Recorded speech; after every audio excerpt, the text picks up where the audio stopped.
আসসালামু আলাইকুম প্রিয় ফুটবল ফ্যান্স। এমন একটা ম্যাচের পরে ম্যাচ পরবর্তী প্রেস কনফারেন্সে আর্জেন্টাইন কোচ লিওনেল স্কালোনি কিভাবে ম্যাচটাকে ব্যাখ্যা করেছেন সেটা আমার জন্য অনেক বেশি গুরুত্বপূর্ণ, নিশ্চিত করে বলতে পারে আপনাদের অনেকের কাছে গুরুত্বপূর্ণ। তবে খুব বেশি যে ট্যাকটিক্যাল ভিউ পয়েন্টে অন্তত এই প্রেস কনফারেন্সে গেলেন সেটা বলার সুযোগ নেই, কিংবা বিস্তারিত আপডেটগুলো সেভাবে হয়তো আর্জেন্টাইন মিডিয়াতে আসেনি। তবে ইনস্ট্যান্ট যে রিয়াকশনগুলো জানিয়েছেন সেটা একটু ব্যাখ্যা করে দিতে চাই।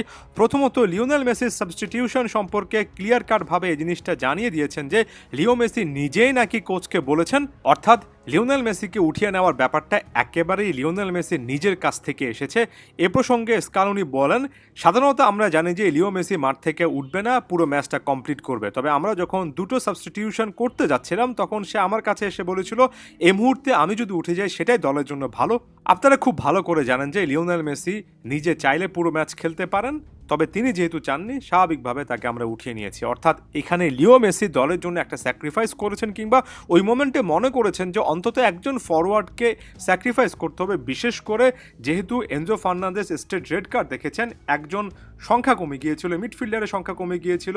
হুলিয়ান আলভারেজ মাঠে থাকলে লিওনেল মেসি এই মুহূর্তে মাঠে না থাকুন, এটা লিও মেসি ট্যাকটিক্যালি নিজেই বুঝেছেন, কোচকে তাই নিজে গিয়ে বলেছেন। এটা নিয়ে আর কথাবার্তা না বাড়ানো উচিত।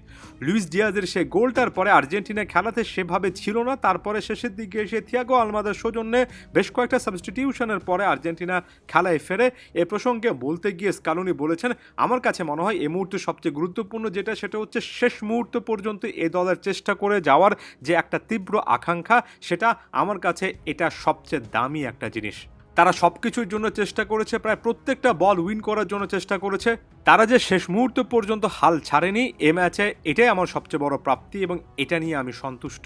অর্থাৎ স্কালোনি এখানে বললেন হয়তোবা এই ম্যাচটা ইন টোটাল আমাদের ফুটবল ফ্যানদের খুব একটা বেশি ভালো লাগবে না, তবে যেভাবে আর্জেন্টাইন প্লেয়াররা একেবারে বিরূপ একটা পরিস্থিতিতে শেষ মুহূর্ত পর্যন্ত চেষ্টা করেছে এবং হাল ছাড়েনি, এ ব্যাপারটাকে তিনি একটা বড় প্রাপ্তি হিসেবে কিংবা অন্তত স্বস্তিদায়ক একটা ব্যাপার হিসেবে দেখছেন। আমার কাছে মনে হয় কিছু কিছু জায়গা থেকে এটা ঠিক, তবে এটার বাইরেও কিছু কথা থাকে, সেটা প্রসঙ্গে একটু পরে আসছে। থিয়াগো আলমাদা পারফরমেন্স সম্পর্কে আলাদা করে বলতে হবে। সর্বশেষ দুটো ইন্টারন্যাশনাল ব্রেকে থিয়াগো আলমাদা প্রমাণ করে দিয়েছেন যে আর্জেন্টিনার আপকামিং ফিউচার নাম্বার 10 হিসেবেও কিন্তু আপনি আলমাদাকে চিন্তা করতে পারেন। একটু ফ্রি স্পেস পেলে, ফ্রি রোল পেলে থিয়াগো আলমাদা এই দলটার সাথে খুব পারফেক্টলি ব্লেন্ড হয়ে যায়। এটা প্রসঙ্গে স্কালোনি বলেছেন সে দায়িত্ব নেয় এবং সবসময় চেষ্টা করে, এবং তার সবচেয়ে ভালো যে ব্যাপারটা সেটা হচ্ছে সে সবসময় বল চায়। খুবই কঠিন পরিস্থিতিতে নিজের পায়ে বল রাখতে সে খুব একটা বেশি ভয় পায় না। সে ভালো পারফরমেন্স দিয়েছে এবং এটা আমাদের সব মিলিয়ে আস্থার জায়গাটা আরও বড় করবে। এখানে স্কালোনি খুবই গুরুত্বপূর্ণ একটা কথা বলেছেন, সেটা হচ্ছে দলের পরিস্থিতি যাই হোক না কেন, প্রতিপক্ষ প্লেয়াররা যতটাই চেষ্টা করুক না কেন, প্রেস করুক না কেন, আলমাদা এমন একজন ফুটবলার যিনি তার পায়ে বল চান এবং কঠিন পরিস্থিতিতে নিজের পায়ে বল নিয়ে তিনি খেলতে চান। এমন কঠিন পরিস্থিতি ছিল যে জায়গা থেকে তিনি গোল করেছেন, প্রায় 2-3 জন প্লেয়ারের কিন্তু তার একেবারে কাছে ছিল, অল্প একটা স্পেস ছিল, সেটা দিয়ে তিনি ডিবক্সের মধ্যে ঢুকেছেন, সেখান থেকে গোল করে এসেছেন। থিয়াগো আলমাদা যে এই দায়িত্ব নিচ্ছেন, অনেকটা স্কালোনি বলেছেন ওনারশিপ কিংবা নিজের পজিশনটাকে ওন করা, এ ব্যাপারটা আলমাদার মধ্যে দেখা যাচ্ছে, এটা খুবই ভালো একটা ব্যাপার। তবে এগুলোর বাইরে যে কথাটা থাকে সেটা হচ্ছে মূলত high pressing, hard pressing 90 minute ধরে যদি আর্জেন্টাইন প্লেয়ারদেরকে লাগাতার প্রেস করা হয়, এমন সিচুয়েশনে যদি আপনি শারীরিকভাবে হাই টেম্পোর একটা ম্যাচ খেলেন তাহলে আর্জেন্টিনা কিন্তু বারবার আটকে পড়ছে, এটা একটা ফ্যাক্টর।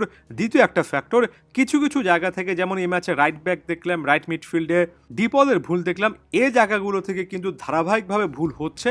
তাই আর্জেন্টিনার স্টার্টিং লাইন আপে 1-2 পজিশনে কারণে যে সকল প্লেয়ারদেরকে একেবারে অটোমেটিক চয়েস বলছেন, তাদের বাইরে গিয়েও যে চিন্তা করতে হবে, সেটা এই ইন্টারন্যাশনাল ব্রেকের একটা বড় ফাইন্ডিং।